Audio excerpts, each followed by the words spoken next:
Dios te bendiga, aquí Claudio Carrasco desde Centro Bíblico Manto de Amor, dándote el resumen de lo que fue el mensaje de ayer, domingo 29 de junio. Y el tema que compartimos es Jesús, el centro de nuestra fe.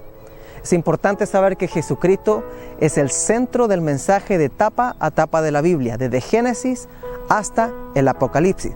También es muy importante que entendamos que Jesús no nació de María, sino que se encarnó a través de un vientre, que en este caso fue María, bienaventurada entre todas las mujeres, pero fue el vientre a través del cual se encarnó quien ha existido desde siempre, quien es y quien ha de venir, dice el libro de Apocalipsis. También debemos entender de que Jesús es creador de todas las cosas, porque a veces tiramos a Jesús al Nuevo Testamento como que si nació en los evangelios a través de la Virgen María, y no es así. Él fue quien creó todas las cosas al lado de su Padre, y vamos a estar viendo este tema muy importante también, porque debemos sacarnos de la mente de que Jesús aparece solamente en el Nuevo Testamento. Él ha estado desde siempre. Él es el alfa y el omega, y ese es el punto número uno, el principio y el fin. Jesús es el principio y el fin.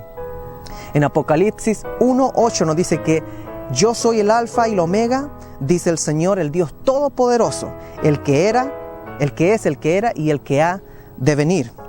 También podemos encontrar muy conocido Juan 1:1, que en el principio existía el verbo y el verbo estaba con Dios y el verbo era Dios, como lo dice la traducción también al lenguaje actual. Antes de que todo comenzara, ya existía aquel que es la palabra.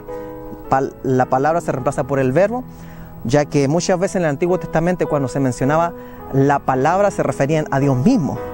En este contexto, por ejemplo, cuando la Biblia se escribió en el Antiguo Testamento, era en hebreo, y en algunas traducciones al arameo, que era el lenguaje actual de Jesús, en vez de traducir a veces Dios, se traducía la palabra de Dios. Por ejemplo, podemos encontrar el hecho de que en Éxodo 19:17, en algunas versiones de traducción del hebreo al arameo, se colocaba: los hijos de Israel salieron a encontrarse con la palabra de Dios en vez de Dios. También en Deuteronomio 9:3 decía: la palabra de Dios es fuego consumidor, en vez de Dios es fuego consumidor.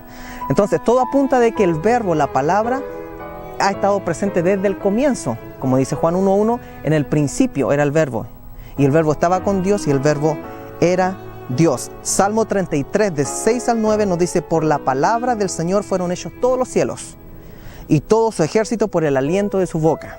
Hebreos 11:13 nos dice: por la fe entendemos que el universo fue preparado por la palabra de Dios, de modo que lo que se ve no fue hecho de las cosas visibles.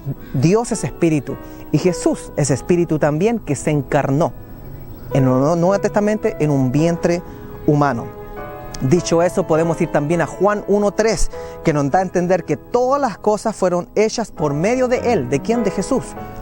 Y sin Él, nada de lo que ha sido hecho fue hecho. Entonces todo lo que nosotros vemos, todo lo que podemos disfrutar, o lo que llamamos naturaleza, o lo que llamamos como el deleite, ha sido hecho por medio de Él y para Él. Colosenses 1:15 al 17 nos dice que Cristo es la imagen visible de Dios. O sea, es Dios mismo, que es invisible, es su Hijo primogénito, anterior a todo lo creado. Ojo, anterior a todo lo creado.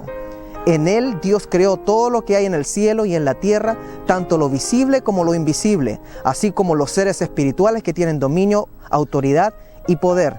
Aún por toda creación espiritual Jesús está. Todo fue creado por medio de Él y para Él. Cristo existe antes que todas las cosas y por Él se mantiene todo en orden. Él es el alfa y el omega, el principio y el fin. No lo podemos limitar solamente a la aparición en el Nuevo Testamento. Hebreos 1, del 2 al 3 nos dice: ahora en estos últimos tiempos nos ha hablado por medio de su Hijo, mediante el cual creó los mundos y al cual ha hecho heredero de todas las cosas. Él es el resplandor glorioso de Dios, la imagen misma de lo que Dios es. Y Él sostiene todas las cosas con su palabra poderosa. Después de limpiarnos de nuestros pecados, se ha sentado en el cielo, a la derecha del trono de Dios.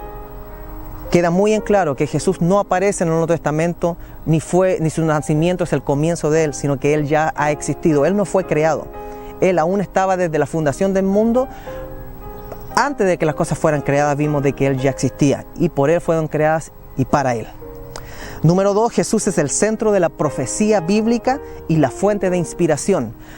En estos tiempos en que se habla tanto de lo que es profecía, debemos entender que toda la Biblia apunta a la figura de Jesucristo. La palabra profética en el Antiguo Testamento era lo que iba a suceder en el Antiguo Testamento, en el Nuevo Testamento, que es el nacimiento de Jesucristo y la misión a la que Él vino, que es redimir a la humanidad.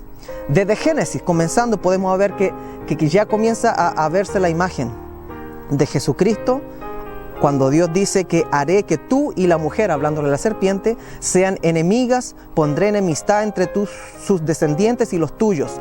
Un hijo suyo te aplastará la cabeza y tú le morderás el talón, dando a lucir de que ya estaba en el huerto preparando lo que iba a ser la aparición de Jesucristo. Y Apocalipsis, si nos vamos a la otra etapa de la Biblia, podemos encontrar que en Apocalipsis 19:10 dice que entonces caí a sus pies para adorarle. Esto está hablando Juan cuando se le presentó el ángel y tuvo intenciones de adorarle, pero el ángel lo paró y le dijo: aguanta un poquito. Le dice: yo soy consiervo tuyo y de tus hermanos que poseen el testimonio de Jesús. Adora a Dios, le dijo, pues el testimonio de Jesús es el espíritu de la profecía. Y me gusta mucho la versión Dios habla hoy, donde va más allá y dice: pues ese testimonio de Jesús es el que inspira a los profetas. Toda la profecía entregada en el Antiguo Testamento, estamos hablando de 330 profecías en el Antiguo Testamento que apuntan a Jesús, están inspiradas por el Espíritu de Jesús. Y la profecía que se traspasa al Nuevo Testamento sigue apuntando a la obra redentora de Jesús, que es la edificación de la iglesia, que es el cuerpo de Cristo. Nada que no apunte a edificar el cuerpo de Cristo se debería llamar profecía. Podemos indicar algunas profecías que son muy claves. Hay 330, pero he escogido algunas que me parecen muy interesantes por su exactitud. Por ejemplo, encontramos en Isaías 9:6, porque un niño nos ha nacido, hijo nos ha sido dado, y el principado sobre su hombro, se llamará hombre admirable, consejero, Dios fuerte, Padre eterno, príncipe de paz. Tiene todos los atributos de la Trinidad prácticamente. En Isaías 7:14 nos dice que una virgen concebirá. Ya nos está dando algo muy exacto, profético, y esto está hablando 800 años antes de que llegara Jesucristo, ya que Isaías se calcula que nació en el año 740 a.C. Tenemos también en Miqueas 5, del 2 al 5, que da a entender que Jesús iba a nacer en una pequeña ciudad que es Belén de Efrata.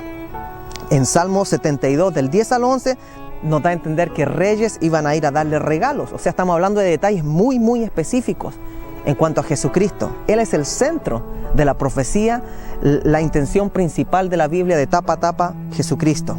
En Lucas 4 encontramos que Jesús declara el mismo ser la profecía. Aquí está el momento en que Él se presenta después de salir del desierto, pasar la tentación, y va y comienza a leer lo que conocemos muchísimo, que es Isaías 61, por cuanto el Espíritu de Dios está sobre mí y me ha ungido para, pero al final dice algo muy interesante que te deja a todos perplejos en la sinagoga y les dice: hoy se cumple esta escritura. Hoy mismo se ha cumplido la escritura que ustedes acaban de oír. Y al hacer eso está cumpliendo una profecía que había sido dada 770 años antes de que Él llegara.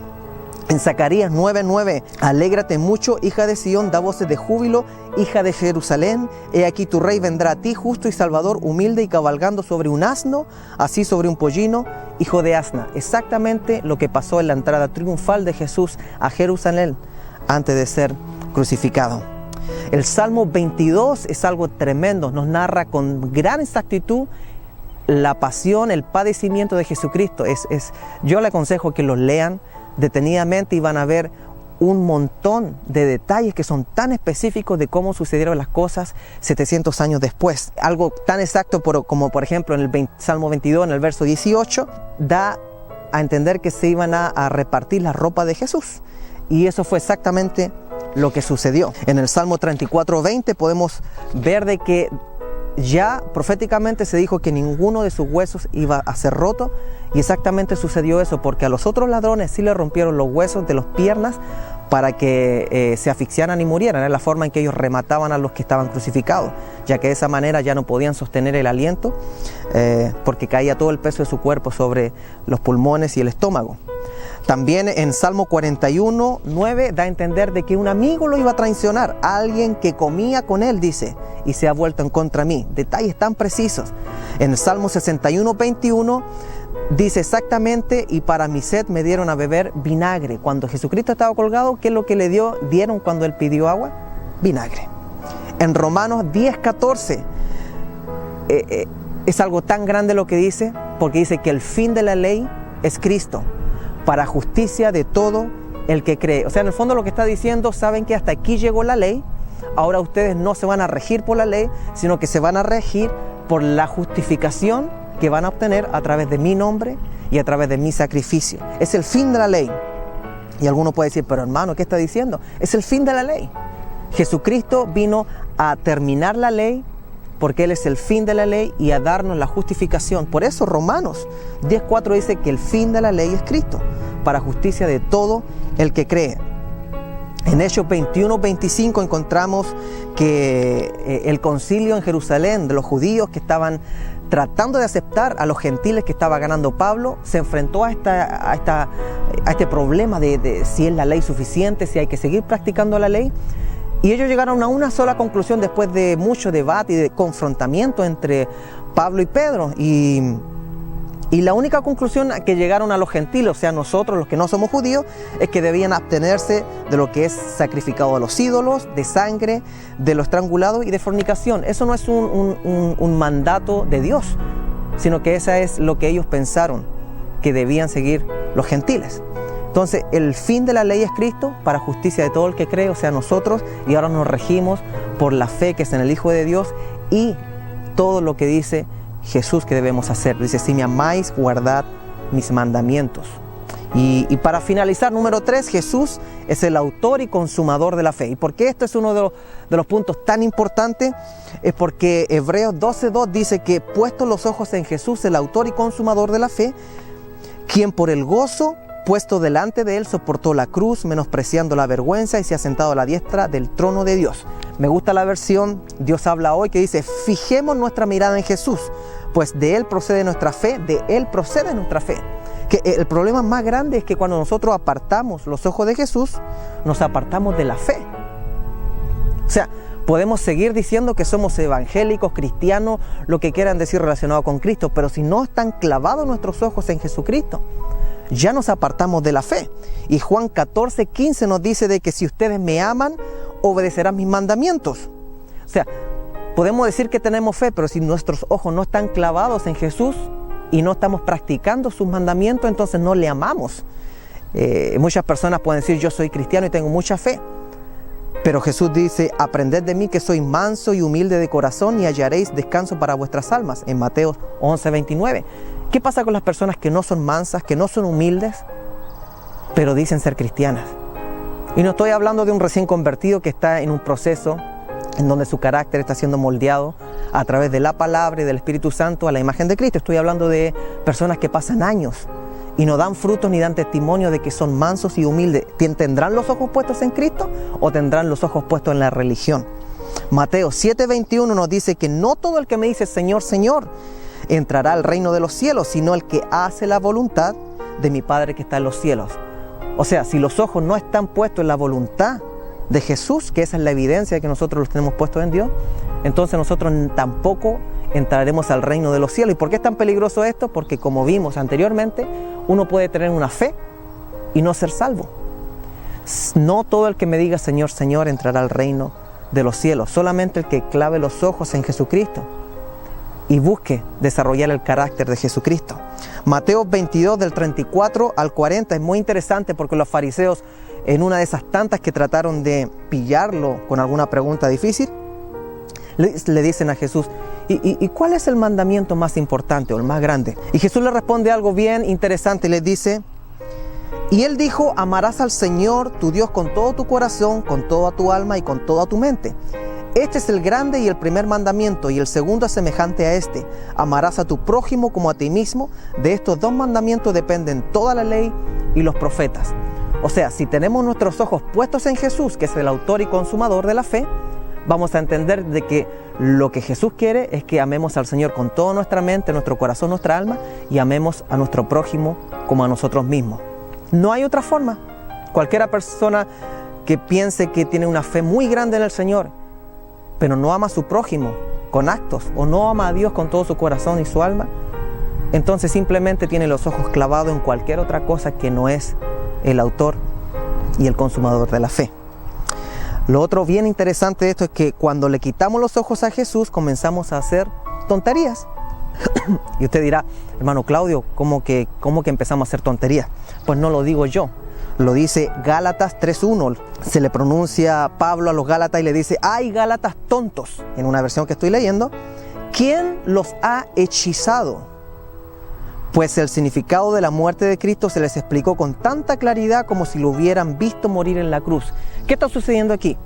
Pues cuando nosotros sacamos nuestros ojos del autor y consumador de la fe, comenzamos a hacer tonterías.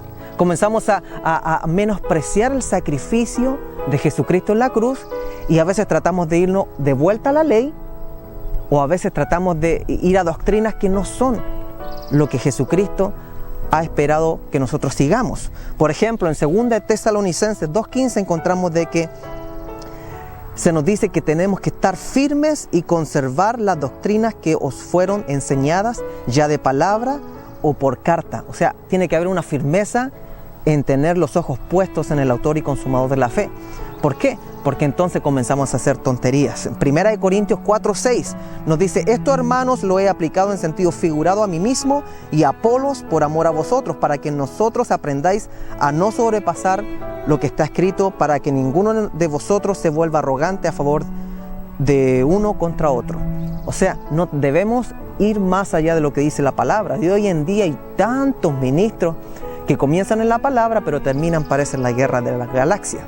Juan 15:15 dice: el que permanece en mí y yo en él, ese da mucho fruto, porque separado de mí nada podéis hacer. ¿Cuál es la evidencia de que nosotros no estamos haciendo tonterías, sino que tenemos los ojos clavados en el autor y consumador de la fe, que es Jesucristo? Son nuestros frutos. No hay otra forma en que nosotros podamos decir: no, es que, mire, esta forma de hacer las cosas, esta forma de operar, o esta forma de predicar es la correcta. No. Si no hay frutos del Espíritu, entonces nuestros ojos no están clavados en Jesús, que es el autor y consumador de la fe. Mateo 7:15-16 nos llama a tener cuidado con los falsos profetas.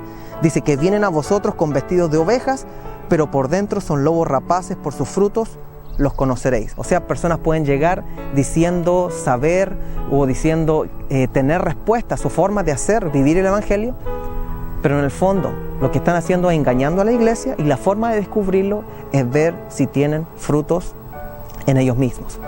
Cuando clavamos los ojos en el autor y consumador de nuestra fe, que es Jesucristo, comienzan a haber frutos. Y a veces los frutos no son quizás instantáneos. Los frutos, para que caigan en un árbol, tienen que pasar estaciones. Tienen que ser plantados, tienen que ser regados, hay que esperar, y después llega el tiempo de cosecha. A veces toma 4 estaciones. Lo importante es comenzar a aprender la palabra, que es la semilla que va a caer en tu tierra fértil. No te desesperes si de la noche a la mañana alguien te critica y tú eres aquí y allá. Si tú quieres dar fruto, comienza a sembrar la palabra en tu vida. Porque si tú lo haces, en Gálatas 5, del 22 al 23, nos dice que los frutos del Espíritu que vamos a cosechar van a ser amor, gozo, paz, paciencia, benignidad, bondad, fidelidad, mansedumbre, dominio propio. Contra tales cosas no hay ley. Yo te quiero hacer un llamado a no alejarte del Evangelio, que es de Jesucristo, clavando los ojos en el autor y consumador de la fe.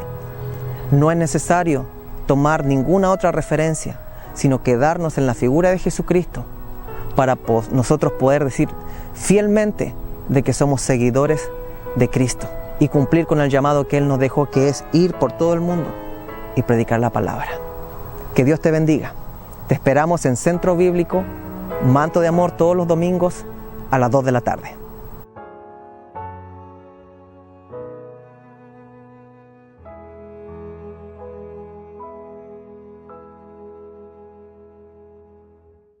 En el principio existía el Verbo, y el Verbo estaba con Dios, y el Verbo era Dios, como lo dice la traducción también al lenguaje actual. Antes de que todo comenzara, ya existía aquel que es la palabra. La palabra se reemplaza por el Verbo, ya que muchas veces en el Antiguo Testamento cuando se mencionaba la palabra se referían a Dios mismo. En este contexto, por ejemplo, cuando la Biblia se escribió en el Antiguo Testamento era en hebreo y en algunas traducciones al arameo, que era el lenguaje actual de Jesús. Dios te bendiga, aquí Claudio Carrasco desde Centro Bíblico Manto de Amor, dándote el resumen de lo que fue el mensaje de ayer, domingo 29 de junio. Y el tema que compartimos es Jesús, el centro de nuestra fe. Es importante saber que Jesucristo es el centro del mensaje de tapa a tapa de la Biblia, desde Génesis hasta el Apocalipsis. También es muy importante que entendamos que Jesús no nació de María, sino que se encarnó a través de un vientre, que en este caso fue Jesús. En vez de traducir a veces Dios, se traducía la palabra de Dios. Por ejemplo, podemos encontrar el hecho de que en Éxodo 19:17, en algunas versiones de traducción del hebreo al arameo, se colocaba: los hijos de Israel salieron a encontrarse con la palabra de Dios en vez de Dios. También en Deuteronomio 9:3 decía: la palabra de Dios es fuego consumidor, en vez de Dios es fuego consumidor. Entonces todo apunta de que el verbo, la palabra, ha estado presente desde el comienzo. Como dice Juan 1:1, en el principio debemos sacarnos de la mente de que Jesús aparece solamente en el Nuevo Testamento. Él ha estado desde siempre. Él es el alfa y la omega, y ese es el punto número 1, el principio y el fin. Jesús es el principio y el fin. En Apocalipsis 1:8 nos dice que yo soy el alfa y la omega, dice el Señor, el Dios todopoderoso, el que era, el que es, el que era y el que ha de venir. También podemos encontrar muy conocido Juan 1:1, que sería bienaventurada entre todas las mujeres, pero fue el vientre a través del cual se encarnó quien ha existido desde siempre, quien es y quien ha de venir, dice el libro de Apocalipsis. También debemos entender de que Jesús es creador de todas las cosas, porque a veces tiramos a Jesús al Nuevo Testamento como que si nació en los evangelios a través de la Virgen María, y no es así. Él fue quien creó todas las cosas al lado de su Padre, y vamos a estar viendo este tema muy importante también, porque